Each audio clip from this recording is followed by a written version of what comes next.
Alright, time for another video. That's my gable fan. We had a 1,500 square foot house that had a 16 on it and did real well. But we've got about a third of the attic space that we did. So I got a 12-inch. And I think that'll do fine. Had to paint it though. They come in black, so I got me a can of satin white. Put a couple coats on it to be alright. Alright, over here, got me a vent grill for the front. I should say the back. I was going to put it on the front, but I figured out with that high roof line I didn't have enough space. So I had to change it, put the fan up front, the vent in the back, which is fine. It actually helped with a little bit with the control cables on it. So, and I spray painted that with satin white. This aluminum stuff doesn't have the greatest paint job on it.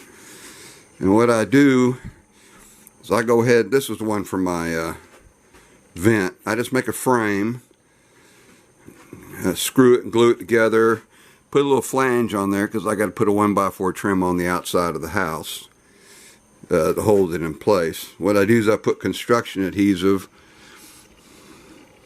on the front side, and from the outside I hold it in place, and I run a no, not from the outside, from the inside.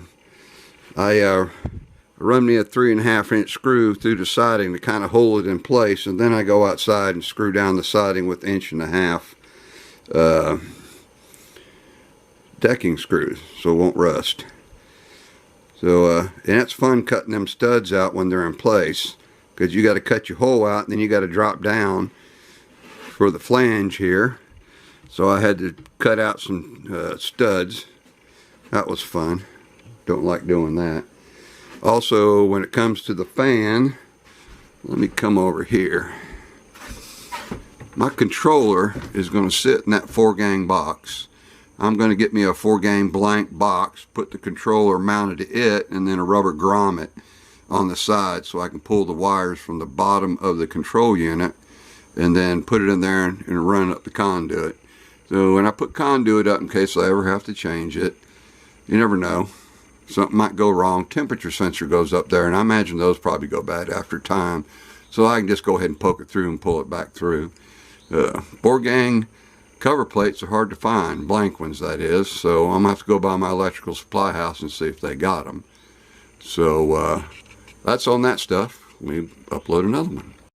Alright, I got that R8 done on the other side, so it already makes a difference with the heat in the place. And then on the center, I went ahead and stapled it to the OSB so I could maintain my air gap where it comes up. That'll still help the ceiling.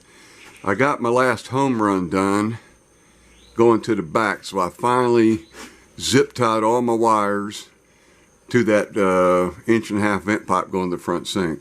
Now I'm putting a security system in, and I'm going to run me an 1.5-inch chase. Probably use that cheap Schedule 20 irrigation pipe. You don't need to be heavy. Now I'm going to run it to the front, run it to the back, so when I run my security cameras I can just pull it through that pipe. And then I'm going to put another box down here with a conduit in it, be a 3-gang, so whenever I drop that stuff down I can pull it out and hook it to the unit and does all the recording. I like having a security system. And what made me thought of this, I was over at a good friend of mine's house, and he's got one with the wires, and he really likes it, so I'm going to probably buy one like he's got. Also, too, I made my last run was the smoke detectors. You see that wire poked down. I ran it from the back area to the front with a breaker box.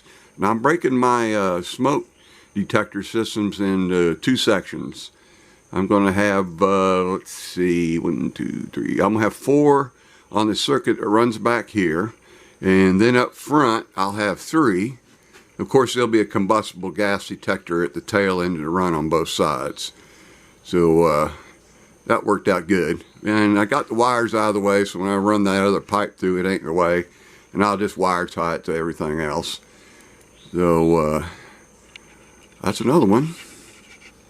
Alright. I went ahead and hooked up the connector. to the air conditioner so I could run it. I've had this thing 2 years and I blew through my first year warranty, so I wanted to plug it in and run it. Now when it's about 80 degrees outside, I close the doors and I run that AC and it does a real good job. It drops it down to about 75, 76 degrees.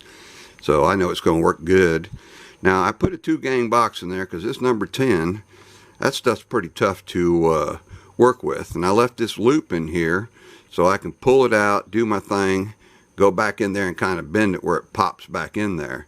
Now I ran a 2-gang box because later on I may go with a heat pump and it takes a 30 amp breaker. And they have the big square 2-gang box, I mean not a box, but the 2-gang faceplate with the connector right in the center. Now they don't make them for 20 amp, so what I did is I made my own. I took that outlet, I drilled me a hole in the center, and them screws right there is what screws through the holes you'd normally use to hold the faceplate on. And I just drilled it out, used my Dremel and opened it up, so when I put it on, it's right in the center. It would have just irritated the shit out of me if I hadn't have done that, and it wasn't a lot of trouble. And these are these nylon ones that flex real good, so I didn't have to worry about breaking it or anything. So that's pretty much done. Now I'm keeping the top covered up because I'm sawing wood in here. I'm getting close to the point that I have to stop cutting wood in here because I'm generating too much dust. So air conditioner worked great. I'm glad I didn't have problems because I would have had to pay, unless it was a seal system. I got 5-year warranty on that. So it's worked out great. I just know I'm going to love this thing. Alright, the way I do ceiling fan boxes is I put me a good, at least a 2x6 across here, and I use these 1/2-inch pancake boxes. I drill me a hole right through the center, make sure and put an insulator on there, and I got these little plastic ones that pop in, and then I use 3-inch screws. I'll drill up in there and hold the bracket that holds the ceiling fan. And what I did is I put a block on each side, screwed it and glued it so that screw goes up and has a nice place to hold it in place. I like that. I'm putting vinyl soffit up here, so this won't be a big deal. And the top of them ceiling fans have got an area so the wiring won't be a problem. On the last video, it kind of sounded like I was going to put a 70-inch in the kitchen.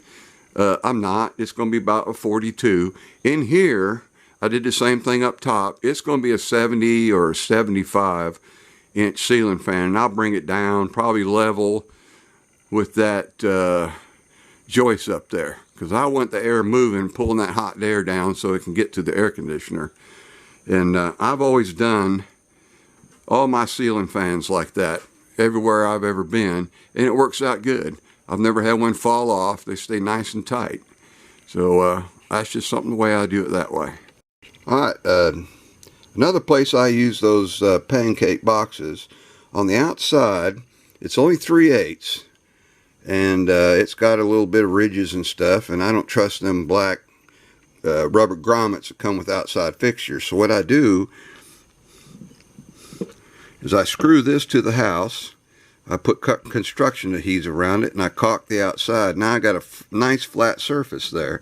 What I do is I put this in here, run me a big old bead of caulk around there before I set it in, and screw it to the OSB because it'll hold.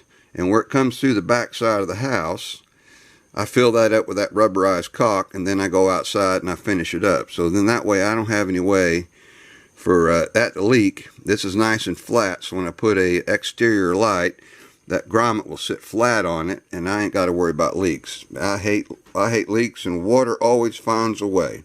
I mean, I don't care what you do, you got to be really, really overkill on it. And I don't like leaks, so I'm not wanting any wood to rot. Alright. Also, too, I wanted to clarify, I don't think I made myself clear. When I bust these tabs off, my electrical system is up and running, and when I cut that Luan, I want it to go right around that box and get a nice tight fit. Those tabs get in the way, and screwing these down and putting that faceplate on it works really good. So I'll be in here hanging a Luan so I can plug stuff in, and like I said, I like a nice tight cut around here.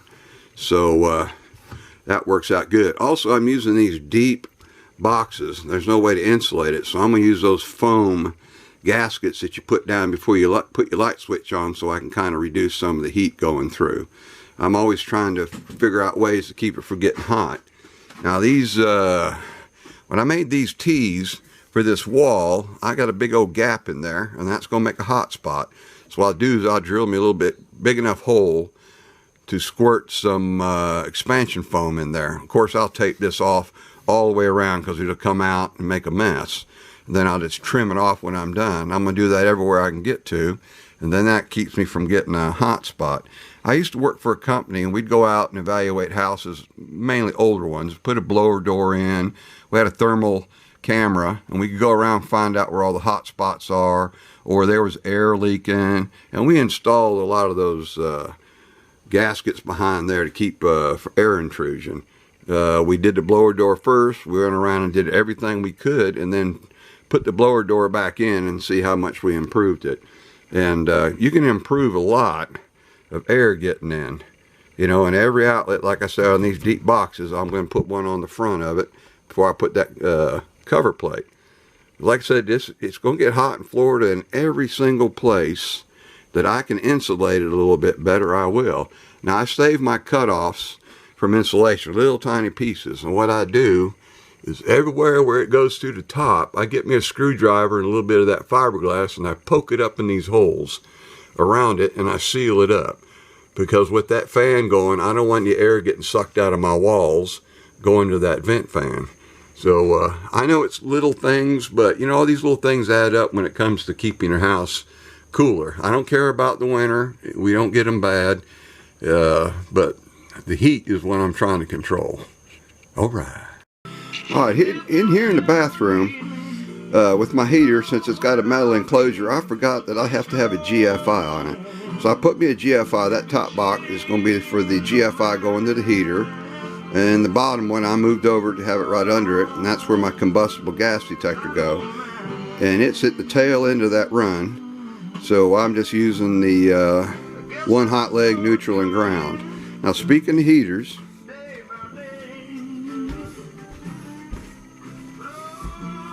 I went ahead and got this enclosure. Let me turn the light on here.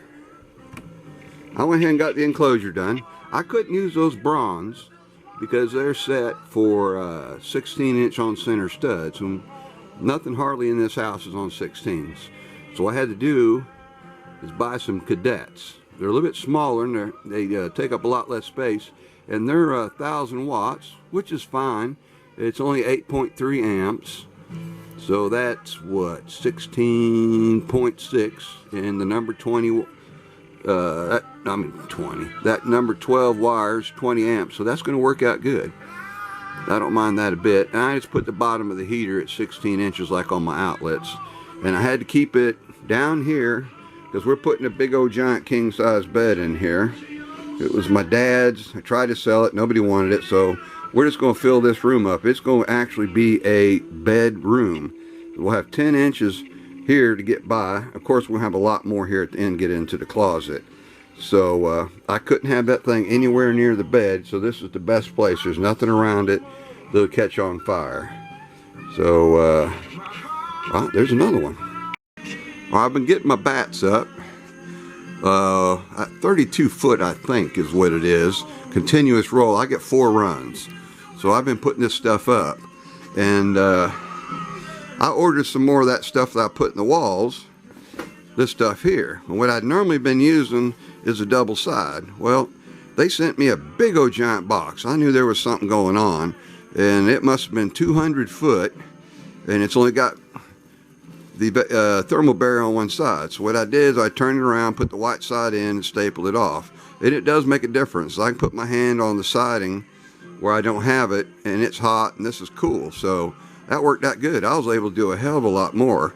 I probably got 75% of what I need to finish the kitchen. So that was a nice mistake. So, and they didn't want it back. This is a little bit cheaper than that double-sided. They didn't want me to ship it back at their dime and then turn around and ship me something. So that worked out real good. And that's that foam stuff. Works real good. Holds staples excellently. So I hadn't started on this wall with the bats, but I got all the white one-sided thermal barrier up. Now I did put that double bubble R8 up here because I got to think about my kitchen. There's nothing else that I got to do up here. Now I ran out of tape. I taped both sides, and I got tape on the side toward the OSB, and I've got to come back and tape the other side because I don't waste nothing. If I got some pieces that I can piece me a piece in there, I'll go ahead and do it. I just put that foil tape on it, and it does real well. So that's worked out good. And I don't know if I mentioned I got it done up top. I may be repeating myself. I think I am, but I'll do it again. No, I'm not. I'm going to scrap this video. I changed the way I scrapped it. And I go where the double 2x4s, every 4 foot they did. I took me one of them brackets and I pushed it back to the wall because there's only a single plate band going around it. I took a timber screw, screwed it down into that, and then I took 3-inch screws and went into the 2x4. And that way, it was just too many brackets. I think that'll hold it better. Now up top I did the same thing except out the timber screws. What I did is I ran a 3-inch screw into the double stud and went ahead and did that. It seemed to me it was overkill, and I thought this way was just doing a little bit better. And now I still leave the timber screws in the middle. I don't care. I didn't want to pull it out and have to deal with a hole and ants trying to come through. We damn sure got ants. Alright. Alright, the last video I said this was a 34-inch shower. It's not. It's 36. Losing my mind, I guess. I did take it off and sanded everything, and I got that front corner. Let me let this thing focus. Nice and smooth. I did get it glued in place, and I've got some of these roofing screws holding it in place, so that worked out real good. Now the reason it wasn't fitting together, this is injection molding, there's excess materials in some places where it interfered locking together. So I took that sanding block that I did on the counter top for the bathroom sink, and I sanded everywhere where there's excess materials. That thing went together real nice, dropped into place, didn't have any problems. So if you get one of these things, before you even try to put it up, go around and look for excess materials, squirt it out, and that helped a lot. I think this is my last video for this time, and like I always say, y'all have a good one. Alright, I want to clarify what I did on the shed. The bottom side of that 2x6, I took that nail strip, and that's where I put a few nails to hold it in place until I get it screwed up. Now the top one comes down like that, sitting on the roof. And what I do is I take this soffit and I put it down. There's a little bit of a hook on it, and I put that right there. Of course, I have to trim the top off where it sits up underneath that eave drip. And I had to cut about 2.5 inches off where it slide up underneath it and then come up tight against the bottom. So that way I don't have to paint it. If I pressure wash or anything, I don't have to worry about water getting in there or anything. And like I said, it makes it look a little bit nicer. So I don't think I explained it real good on that last one, so I thought I'd just throw this short one in here. And this stuff works really good. I mean, aluminum right now is a little bit pricey, so doing that 2x6 and the fascia and the eave drip, I probably spent about $250. I didn't care. I mean, that's a little bit of money, you know, but it sure made it a lot nicer. And I see sheds all the time where they just hang the tin over the edge and it just looks like hell. So that way it's nice. And I don't extend my tin past the eave drip that sits on the top. I keep it back a little bit. And the way I put my tin up, there's a little flat part that you generally put down, and then the other part humps over the top. Well, I put that flat part on top so I can put a screw in it, and it'll hold it down better. Because if you just got that little hump going over the top, wind's liable to want to pull it up or blow water up underneath it. And if you use that flat part, it does good. Now the last one, on one end, I had to turn it back around like I don't like it, but I wanted that flat edge to screw on top of this eave drip up here. What I do is I just seal it real good and put screws in it, and that way on the ends all you see right here is the eave drip. Makes it look nice. Just a little detail I like to do. Alright.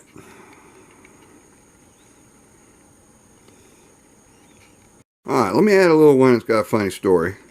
I went up to a friend of mine, called me and said his breaker was tripping on his shed. Now I wired it, and when I wired it I asked him, what are you going to put in the shed? He said, oh, I just want lights, a couple outlets, and I might put a chest freezer in here. So he called me in the afternoon, and I ran over there real quick to see what the deal was. So I opened that shed door. He has an air conditioner, a freezer, and a refrigerator on number 12 wire. And I told him, I said, I thought you weren't going to run all this stuff. He goes, well, yeah, it's tripping the breaker. Also, too, when you put plumbing up the refrigerator for the ice maker, they nicked that direct barrel UF. So he had to run extension cords to everything until I got over there. Now, the last thing I got to do is I put the breaker box in. I went ahead and put a 125 amp breaker box. We're going to run number 6, 50 amp. And that'll cover everything he needs. And we'll have to put it in conduit. But I thought that was funny that he said that thing was tripping the breaker. Now, anything electrical I do for him, if he ever has a problem, well, anything electrical, I get over there real quick, find out what his problem is. I did some outlets in his bathroom, and these mobile homes, they got this little thing that wires poke in the back for the connections. Well, there's no junction box. And it's got these little copper, blades or something that the wire pokes into and it holds into place. Well, after time, those little things get loose. And if they get loose, they're going to start generating heat. And if it gets too hot, there's nothing to stop it from getting too hot and burning what's in the wall. Now, you put an outlet box, it gives you a little bit of time, because different boxes got different burn through rates. So I like using the heavy ones because I want to smell that thing going bad, so I get a chance to shut it off. Now, eventually he's going to pay me to do the whole mobile home, because mobile homes ain't nothing but a damn fire hazard. Because I showed him what was going on, so I cut a hole in the wall and used old work boxes, poked that wire through, and put regular outlets and switches in there for them. So I hate working on mobile homes, man. Them things, if you do something on one side and something else on the other end starts smoking or wants to start a fire, you always get blamed for it. But I've known him, and he always calls me brother from another mother, and I do the same. So he knows every time I work on anything in that mobile home, I said, what I did is going to be fine. Now, if you have issues down the road somewhere else in that house, it ain't nothing that I did, because I do it properly, and it's all number 14 wire. God, I don't know why they let them mobile home manufacturers do 14 wire with them type of outlets and switches. It's just, I don't know. That's why I've never bought a mobile home. Everything on them is just built to last a few years, get past their warranty period, and then you're stuck with all the issues. So I thought I'd just throw this one in. Alright, now I'm going to do another little quick one. When I do this, I have to move stuff all out of the way, move things around. I've moved around 5 or 6 times. So when I do that, I'm kind of getting like Joe Biden. I got Alzheimer's. I can't find nothing. So I hate that. I'll be glad when I get everything in one spot. Now, talk about my friend on that wiring. I hate BLM and Antifa saying that white and black people don't get along. He's a black guy. He lived in Miami. He was a young guy, got mixed up with drugs. His brother got shot and died in his arms. He got put in prison for 10 years on the Kingpin law. Well, he figured out in jail that wasn't a life for him. So he moved all the way up here. He wanted to get away from Miami. He started a successful business, land clearing, yard work, sprinkler systems, all kinds of stuff. And a lot of times people ask him, well, is there anybody that can build a deck? Well, when he gets one of those, me and him build the deck. Now, we ain't been many lately because the price of lumber's been too high. But he's like a brother to me. You know, people say we don't get along, and that's a bunch of crap. That guy, he treats me like family. He knows my work is good because I've known him about 7 years now. So anytime he needs something done, he always calls me. Now, I hate charging him money because he's like family, but he's the kind of guy, you come over and you do something, you're going to get paid for it. So he always pays me. you know, sometimes you'll hand me money and I'll hand some of it back and say, that's just too dang much. So, he knows I ain't trying to screw him over. We get along good. He's a conservative like me. We talk about this stuff, and he's like me. He don't, you know, the world's gone crazy. And, you know, and having a good black friend like that, you know, I like understanding other people's perspectives. So I'll ask him questions that some black people might get insulted about. And I'll ask him a question. I said, this may be a stupid question. But he goes, no, the only stupid question is the one you haven't asked. So I got to know him real good. He's just a great guy. You know, he redeemed himself, all that. You know, a lot of them guys do that. They do real well. So this will be the little political part. I wanted to add, I'm playing a little bit of music. I noticed that on my old videos, they didn't monetize anything where I had a little bit of music playing in the background. I'm playing some Allman Brothers. I like them a lot. So I'm going to see if this is going to stop them from monetizing my videos. Now this will be the last part of this video. So I'll say again, y'all have a good one. But we'll see what happens.